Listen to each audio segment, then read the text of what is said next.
ایک میاں بیوی کو شادی کے کئی سال بعد بھی کوئی اولاد نہیں ہوئی، اسی لیے انہوں نے اپنی تنہائی کو دور کرنے اور وقت گزارنے کے لیے دونوں نے ایک کتا پالا۔ کچھ ہی عرصے میں دونوں کا کتے سے کافی جذباتی لگاؤ ہو گیا۔ وقت گزرتا گیا اور 7 سال بعد دونوں کو اللہ نے ایک بیٹا دیا۔ گھر میں چاند سا بیٹا آنے کے بعد دونوں کی توجہ کتے کی طرف قدرے کم ہو گئی۔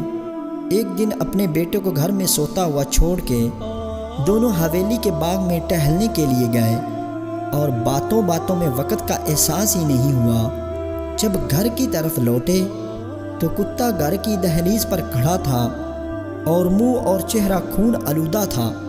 کتے کی حالت دیکھ کے بچے کا باپ انتہائی غصے کی حالت میں گیا اور اپنا بندوق اٹھا کر کتے کو وہیں ڈھیر کر دیا اور پھر تیزی سے اس کمرے کی طرف بھاگا جس میں بچہ سو رہا تھا۔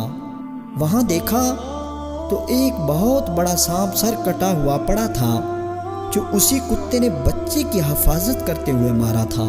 میرے پیارے دوستو، اس سارے واقعے سے ہمیں یہ سبق ملتا ہے کہ جذبات اور جلد بازی میں کیے گئے اکثر فیصلے غلط ثابت ہوتے ہیں، اور ہمیں چاہیے کہ ہم ہمیشہ ٹھنڈے دماغ سے ہر فیصلہ کرنے کی کوشش کریں۔